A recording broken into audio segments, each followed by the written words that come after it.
Hey everybody, this is a very short piece from the uh, book Wild Lily Prairie Fire, edited by Gregor Benton and Alan Hunter. The piece is by Wang Fanxi, I believe I'm pronouncing that correctly. It's titled Seven Theses on Socialism and Democracy. If you don't know who Wang Fanxi is, he is a Chinese Trotskyist. And here's a little introduction by Benton and Hunter. In an article written in Macau in 1957, the Trotskyist Wang Fanxi, born 1907, recalled positions that he had advanced between 1936 and 1940 in exchanges with Chen Duxiu. Or Chen Duxiu, I think his name is. I'm not sure. He was like one of the founding fathers of the Chinese it says right here. Founder of the Chinese Communist Party and also of its Trotskyist offshoot.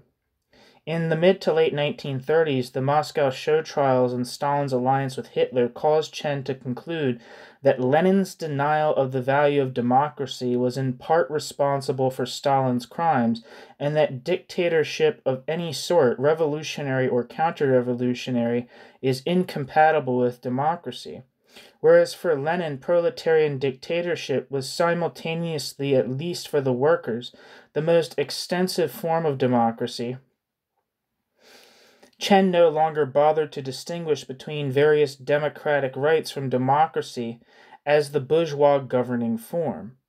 Wang and other Trotskyists believed that democracy was not abstract but bounded by class and time, but for Chen after 1938, it was a transcendental concept embodied in universal institutions. Even so, Wang did not dismiss from hand Chen's formulations, but strove to develop along Marxist lines what he found in them to be perceptive and valuable. In the course of their exchange, Chen and Wang raised, decades in advance of the mainstream of communist dissent, issues that bear directly on the vexed relationship between socialism and democratic freedoms.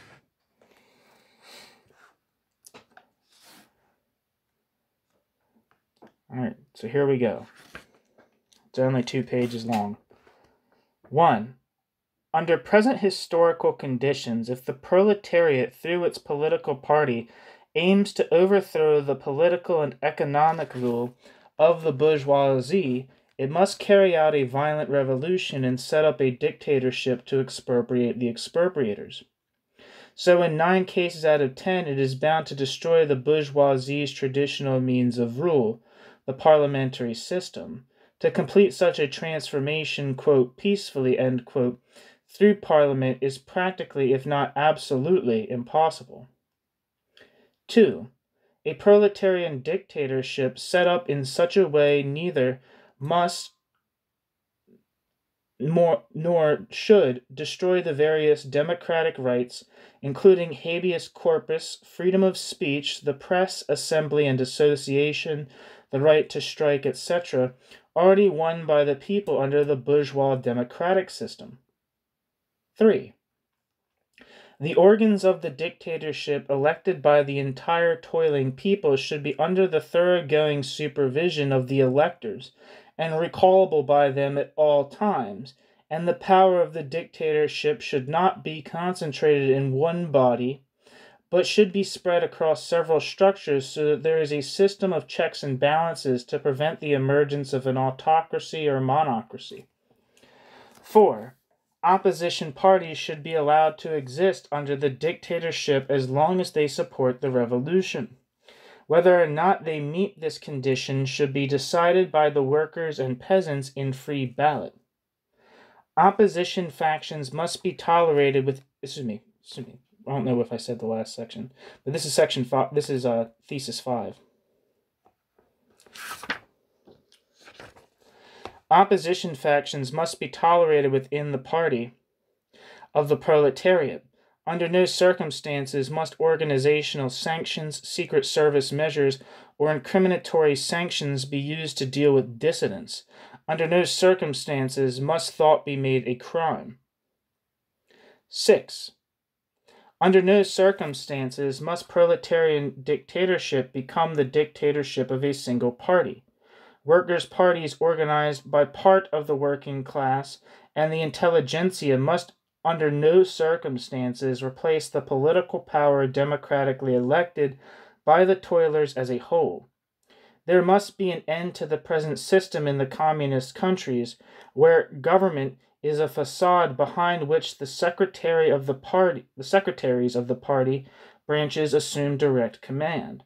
The ruling party's strategic policies must first be discussed and approved by an empowered parliament or Soviet that includes opposition parties and factions, and only then should they be implemented by government, and their implementation must continue to be supervised by Parliament.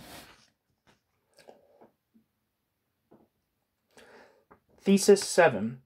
Finally, since political democracy is actually a reflection of economic democracy, and no political democracy is possible under a system of absolutely centralized economic control, to create the material base for socialist democracy, a system of divided power and self-management within the overall planned economy is essential. All these points are not in themselves enough to save a revolutionary power from bureaucratic degeneration, but since they are not plucked from the void but rooted in bloody experience, they should, if formulated with sufficient clarity, a. help workers and peasants in countries that have had revolutions to win their anti-bureaucratic struggle when the conditions for the democratization of the dictatorial state have further ripened, and b. enable new revolutionary states from the very outset to avoid bureaucratic poisoning.